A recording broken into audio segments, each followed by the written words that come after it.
Namaskar, dear students and friends. Today we will discuss about हेलोएरिन। जैसा कि आपके UP board के क्लास 12th का चैप्टर है हेलो एल्केन और हेलोएरिन, तो पीछे के लेक्चर में हमने हेलो एल्केन के बारे में पढ़ लिया है। अब हम लोग बात करेंगे हेलोएरिन की। तो देखिए हेलो एल्केन में क्या होता था, हाइड्रोकार्बन की चेन से कोई हेलोजन ग्रुप जुड़ जाता था। यहाँ पर हेलोएरिन है, एरिन का मतलब ऐसे कंपाउंड जो रिंग वाले होंगे। तो देखिए यहाँ पर कहा गया एरोमेटिक हाइड्रोकार्बन के वे हाइलोजन डेरिवेटिव जिनमें हाइलोजन एटम सीधे एरोमेटिक रिंग के कार्बन से जुड़ा होता उन्हें हेलोएरिन या एरिल हैलाइड कहते हैं। आप इतना जान लीजिए सीधे सीधे, अगर एरोमेटिक नहीं समझ रहा तो बेंजीन रिंग से जब कोई हेलोजन, क्लोरीन ब्रोमीन, कोई हेलोजन जब जुड़ा होता है और सीधे उसे कहाँ से जुड़ा हो, कार्बन से, यानी उसके बीच में कोई और एटम्स ना हो, तो जब बेंजीन रिंग के किसी कार्बन से कोई हेलोजन जुड़ा होता है तो इस तरह से जो पदार्थ बनते हैं, जो यौगिक बनते हैं, उनका नाम होता है हेलोएरिन। ठीक है, एरीन शब्द यहाँ कहला रहा है कि वो डबल बॉन्ड स्ट्रक्चर या ट्रिपल बॉन्ड स्ट्रक्चर होंगे, और कहने का मतलब वो रिंग वाले होंगे। तो यहाँ एरोमेटिक का मतलब ही कि एरोमा माने जो सुगंध देते हों। तो एरोमेटिक हाइड्रोकार्बन, जो ऐसे एरोमेटिक हाइड्रोकार्बन होंगे जिनसे हाइलोजन एटम सीधे आके उनके कार्बन परमाणु के रिंग से जुड़ जाएगा। ठीक है, जो बेंजीन की रिंग होती है उसमें कार्बन के एटम से सीधे जब हाइलोजन समूह जुड़ जाता है तो इससे बने यौगिक हेलोएरिन या एरिल हैलाइड कहलाते हैं। ठीक है, तो आइए देखते हैं इसमें। ये देखिए हमने एक स्ट्रक्चर बना रखा है, बेंजीन रिंग आपके सामने दिख रही है, और ये हाइड्रोजन मैंने, चूँकि बेंजीन C6H6 होती है तो मैंने उसका एक हाइड्रोजन ऐसे निकाल के दिखा दिया समझाने के लिए। और ये एक्स हम लोग डिनोट करते हैं किसको, हेलोजन को। तो हेलोजन और हाइड्रोजन रिएक्ट करके क्या बना लेंगे, ये देखिए बेंजीन रिंग के साथ हाइलोजन जुड़ गया, तो अब ये बनेगा आपका एरिल हैलाइड। ठीक है, और ये हाइड्रोजन आपका बाहर हो रहा है। ठीक, तो अब नेक्स्ट देखते हैं कि नेचर ऑफ कार्बन और हाइलोजन बॉन्ड में एरीन की क्या भूमिका, यानी एरीन जो है वो किस प्रकार से स्थायित्व शो करता है। ये थोड़ा आपके लिए मैकेनिज्म है, इसे समझना जरूरी है। तो देखिए कार्बन और हाइलोजन के बॉन्ड के बीच जो रिजोनेंस होता है उससे जो इफेक्ट पड़ता है उसे बोलते हैं रेजोनेटिंग इफेक्ट। तो देखिए रिजोनेंस इफेक्ट क्या है, ये आपकी बेंजीन है। अब इस बेंजीन पर देखिए हमने बताया कि ये कहाँ पर अटैक करेगा, तो जहाँ जहाँ कार्बन का नाभिक होगा। तो ये देखिए ये कार्बन यहाँ पर है, ये कार्बन यहाँ पे है। तो हाइलोजन समूह में उपस्थित जो इलेक्ट्रॉन होते हैं, ठीक है, क्योंकि इनकी विद्युत ऋणात्मकता अधिक होती है इन तत्वों में, तो जो हाइलोजन का ये इलेक्ट्रॉन है वो कार्बन के नाभिक पर अटैक करेगा। जैसे कार्बन के नाभिक पर अटैक करेगा तो देखिए यहाँ पर अटैक करने के कारण इस कार्बन पर, ठीक है, संयोजकता ज़्यादा हो गई। क्योंकि देखिए यहाँ पर कार्बन होगा तो 1 2, ठीक है, 1 2 3 4 और ये 5, यानी इस तरह से पार्शियल चार्ज लेकर एक जिस भी कार्बन के नाभिक पर ये अटैक करते हैं वहाँ पर इनकी क्या आयन ज़्यादा हो रहे हैं। ठीक है, इस कारण जैसे इस पर इलेक्ट्रॉन शिफ्ट होगा, ठीक है, इलेक्ट्रॉन यहाँ पर देखिए, यहाँ पर इलेक्ट्रॉन जैसे शिफ्ट होगा तो फिर वही कंडीशन आ जाएगी, क्योंकि ये लोन पेयर इलेक्ट्रॉन इसके पास जब अटैक करेंगे तो यहाँ बॉन्डिंग ज़्यादा हो जाएगी, और बॉन्डिंग जैसे ज़्यादा होगी तो ये फिर अगला यहाँ पे उपस्थित हाइड्रोजन अगले उस पर अटैक कर देगा कार्बन के नाभिक पे। तो ये बॉन्ड इस तरह से दूसरे कार्बन पर बॉन्ड पर अटैक करेंगे तो दूसरे से फिर यहाँ पर तीसरे पर, इस तरह से लगातार पूरी रिंग में ये बॉन्ड घूमते रहेंगे, और जिस अवस्था से चले हैं जब उसी अवस्था पर ये बॉन्ड फिर से पहुँच जाएंगे तो इस तरह से ये हमको फिर से आपको एरिल हैलाइड प्राप्त हो जाएगा।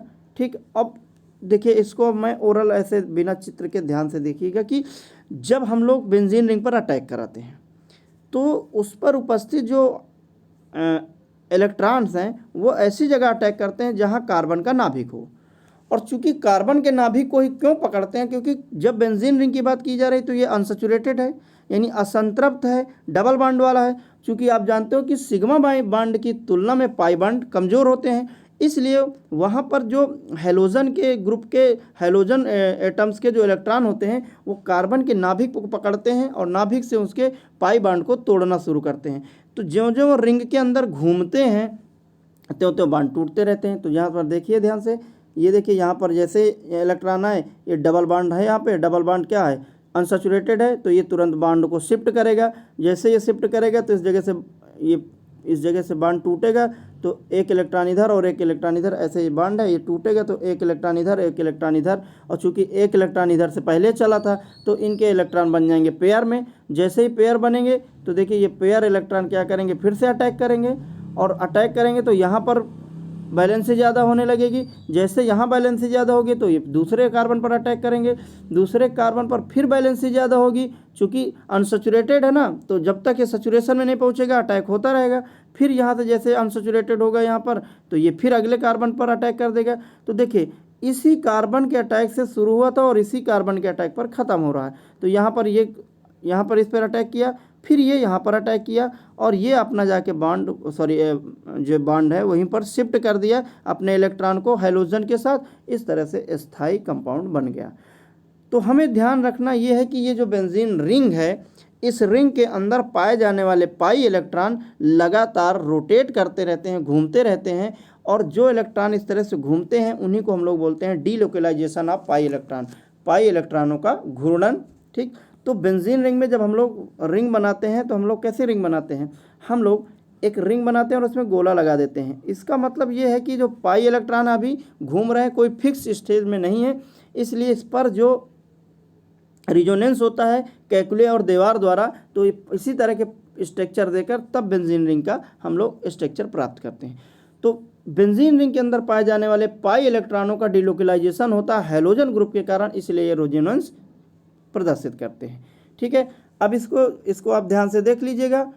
बॉन्ड को तोड़ना या मैकेनिज्म में कोई कठिन नहीं, आप इस पर ये फोकस करिएगा कि मैंने जो इलेक्ट्रॉन को है वो कहाँ पे गिराए हैं, और जिस इलेक्ट्रॉन पर गिरा है जिस एटम पर गिरा है उस पर आवेश ज़्यादा हो रहा है तो तुरंत वो अगले पर शिफ्ट कर रहा है, फिर उस पर ज़्यादा हो रहा है, तो ज्यों ज्यों ज़्यादा होता जाएगा त्यों त्यों वहाँ पर ऐसे शो करेगा।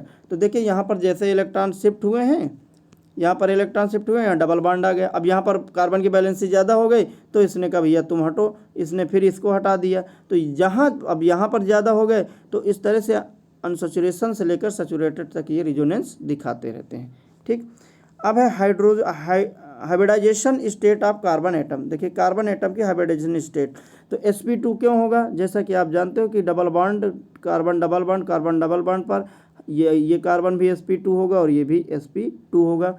तो अगर sp2 संकरण है इस कार्बन पर, तो इसमें इसके 33.33 कैरेक्टर्स और p के 66.7% कैरेक्टर होते हैं। आपको कुछ नहीं करना, बस इतना देखना है कि हाइब्रिडाइजेशन किस प्रकार से इन कार्बन पे होगा। तो ये जितने भी अंदर कार्बन हैं, ठीक है, 6 के 6 कार्बन sp2 होंगे।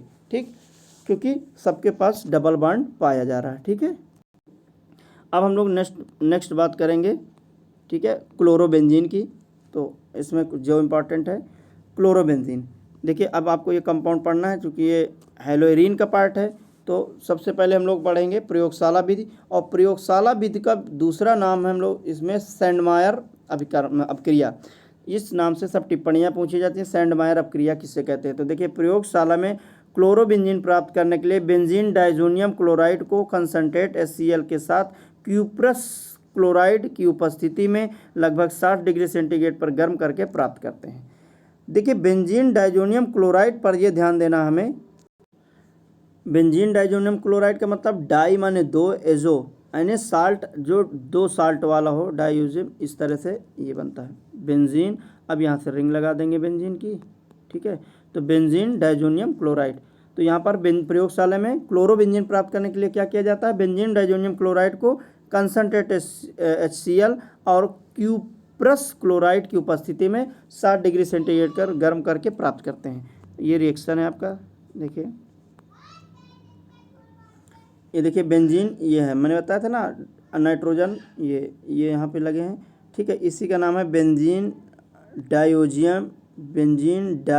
डाइएजोनियम क्लोराइड, और ये कंसनट्रेट HCl के साथ जब रिएक्ट करेगा 60 डिग्री सेंटीग्रेड पर, तो देखिए यहाँ से ये पूरा ब्रेक हो जाएगा। ठीक है, और ये ऐसे टूट जाएगा। तो ये अपन क्लोरीन इस पे आ जाएगी और ये नाइट्रोजन बन जाएगा। और यहाँ से निकला हुआ हाइड्रोजन देखिए, ये जो आपको दिख रहा है, यहाँ पर हमने HCl से रिएक्ट करा है तो H का धनायन और Cl ऋणायन ये हो गए। चूँकि यहाँ से ये टूटेगा, ठीक है, जैसे ये टूटेगा तो ये अपना अटैक कर देगा, ये आपका क्लोरीन यहाँ पे आ जाएगा अटैक करके, ठीक है। और ये N और N मिलके नाइट्रोजन गैस बना लेंगे। जैसे नाइट्रोजन गैस बनाएंगे, अब चूँकि ये H बचा है तो ये H और ये इसके साथ HCl बना लेगा, ठीक। ध्यान दीजिएगा कि जो HCl का Cl है वो यहाँ पर जुड़ेगा और H आयन बाहर होगा और ये H आयन इससे मिलकर HCl बनाएगा और ये नाइट्रोजन गैस बनाएगी, ठीक। तो अब इसकी दूसरी मेथड हम लोग पढ़ते हैं, कमर्शियल मेथड, व्यापारिक विधि। तो बेंजीन की वाष्प को वायु या HCl, ठीक है, बेंजीन की वाष्प वायु या HCl गैस के मिश्रण को फिर वही क्यूपरिक क्लोराइड के ऊपर 250 डिग्री सेंटीग्रेड उच्च दाब पर गैस प्रवाहित करके प्राप्त करते हैं। तो ये देखिए सिंपल सा रिएक्शन है, ये बेंजीन हो गया, ठीक है, ये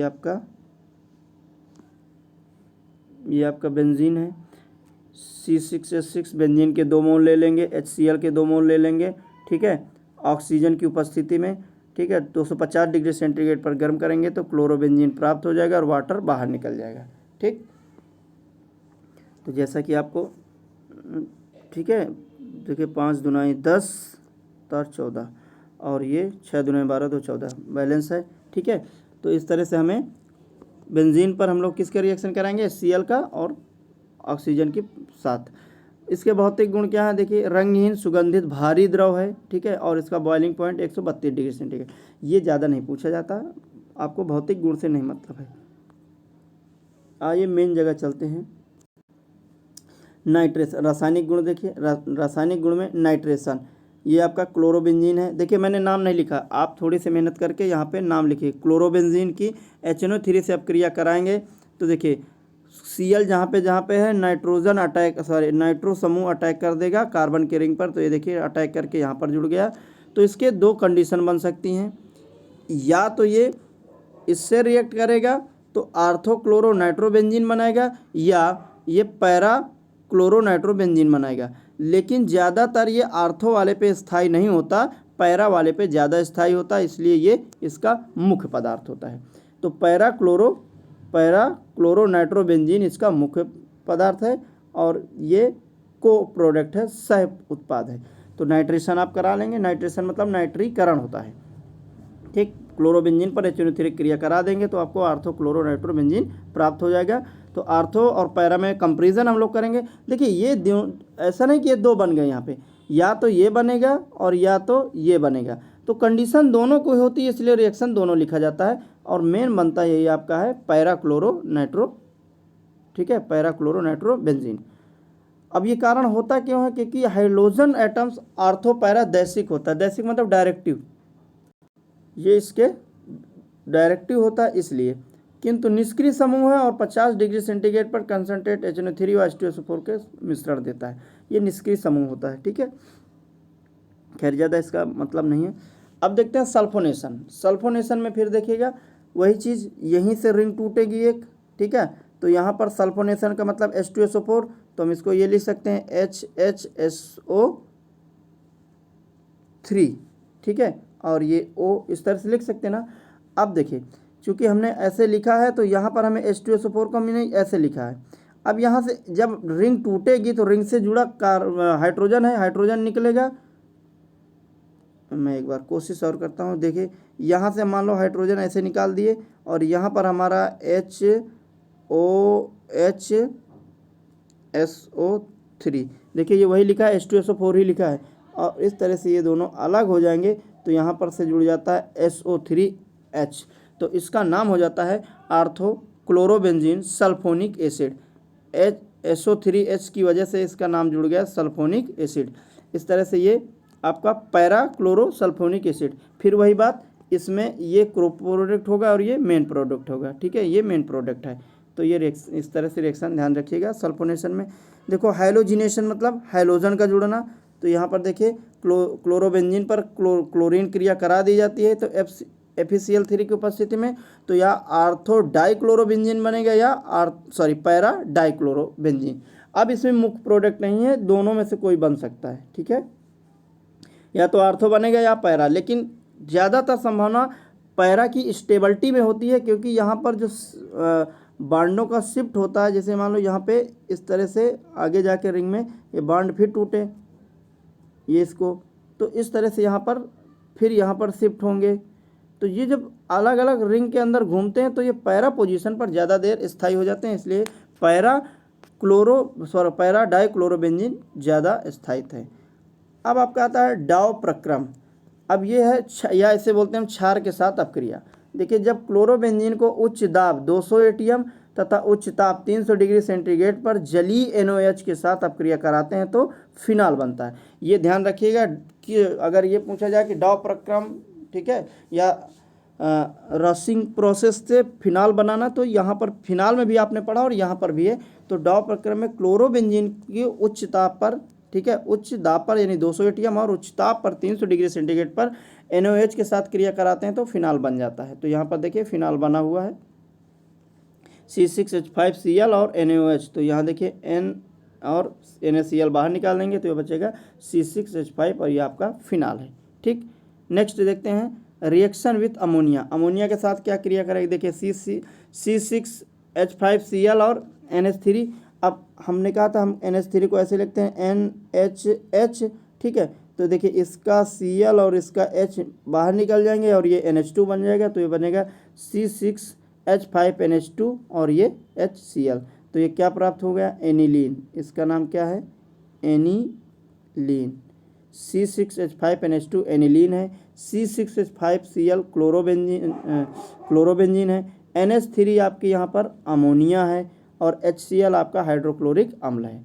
तो मेरे ख्याल से आप समझ रहे होंगे क्या लिखा है। अब बात करते हैं हम लोग रिएक्शन विथ क्लोरल के साथ अपक्रिया। ये आप इम्पॉर्टेंट कर लीजिएगा, ये मोस्ट इम्पॉर्टेंट है ये क्वेश्चन, कि क्या होगा कि क्लोरोबेंजीन की अपक्रिया अगर हम लोग क्लोरल से कराएं, ठीक। देखिए चूँकि इसमें से DDT का निर्माण होता है इसलिए ज़्यादा इम्पोर्टेंट, ठीक है, इसमें DDT का निर्माण होता है तो इसलिए ज़्यादा महत्वपूर्ण है। तो यहाँ पर देखते हैं, देखिए CCl3CHO इसका नाम है क्लोरल। अब चूँकि हम लोग क्या करेंगे कि क्लोरोबेंजीन के हमें दो मॉलिक्यूल्स लेना पड़ेगा, 2 अणुओं के साथ रिएक्शन कराएंगे। तो देखिए जैसे क्लोरोबेंजीन के साथ रिएक्शन कराते हैं तो देखिए ये बेंजीन में यह हाइड्रोजन होगा, यह हाइड्रोजन मैंने बाहर दिखा दिया, और क्लोरल का O ये मिलकर क्या बना लेते हैं, H2O, और इस तरह से देखिए CCl3CH, ठीक है, बेंजीन रिंग Cl और बेंजीन रिंग Cl ये प्राप्त हो जाता है, और H2O ये मैंने बाहर दिखा दिया। अब मैं इसका आपको बता दे रहा हूँ कि देखिए यहाँ पर जो रिएक्शन हुआ आपको ध्यान रखना है कि हमने क्लोरल के कितने एटम्स लिए हैं। तो क्लोरल के हम लोग 2 एटम लिए हैं, और क्लोरोबेंजीन के हमने 2 एटम लिए हैं और क्लोरल का 1 एटम्स लिया है। यानी इनके साथ जो क्लोरोबेंजीन है वो 2 मॉलिक्यूल के साथ क्लोरल का 1 अणु रिएक्शन करता है तो DDT प्राप्त होता है, जिसको हम लोग बोलते हैं डाइक्लोरो, ठीक है। देखो डाइक्लोरो, यहाँ पर देखिए ये 1 और ये 2 हो गया, इसलिए डाइक्लोरो, ठीक है। फिर डाइफिनाइल, तो ये देखिए ये C6H5 फिनाइल ग्रुप होगा, तो डाइक्लोरो डाइफिनाइल ट्राइक्लोरो, देखो ट्राई ये हो गया ट्राई और ये Cl लगा तो ट्राइक्लोरो और 2 कार्बन है एथेन, ठीक। मैं फिर से बता दे रहा हूँ आपको ये नाम, ध्यान रखिएगा। देखिए नाम कैसे आया, यहाँ पे ये है और ये है, तो डाइक्लोरो और फिर ये फिनाल ग्रुप लगा है तो डाइफिनाइल, फिर यहाँ ट्राइक्लोरो और एथेन। इस तरह से जब क्लोरोबेंजीन के 2 अणु क्लोरल के 1 अणु से H2SO4 की उपस्थिति में गर्म किए जाते हैं तो DDT प्राप्त होता है। और DDT एक क्या है, हमारा एक दवा है जो खरपतवार नाशी है, यानी फसलों में उगने वाली खरपतवार को DDT नष्ट करती है। लेकिन इसका साइड इफ़ेक्ट ये है कि ये भूमि को बंजर बना देती है और ग्लोबल वार्मिंग के लिए भी थोड़ा सा रिस्पॉन्सिबिलिटी इसकी बढ़ती है, यानी ज़मीन को बंजर बनाने के साथ साथ वायुमंडल के साथ भी रिएक्शन करती है इसके क्लोरल, तो ओजोन परत को भी हानि पहुंचती है। अब देखेंगे हम लोग उपयोग, तो आपके क्लोरोबेंजीन के उपयोग हैं एरोमेटिक कंपाउंड के निर्माण में, यानी सुगंधित जितने भी सुगंध देने वाले यौगिक उनके निर्माण में। डीडीटी आप देख ही लिए हैं, डीडीटी के निर्माण में। अब फफूंदनाशी के निर्माण में, फफूंदनाशी जो फंगस को नाश करते हैं, ऐसे फफूंदनाशी दवा जो होती हैं वो फंगस को नष्ट करने की दवा बनाई जाती हैं। तो आप सभी को नमस्कार, जय हिंद, वंदे मातरम।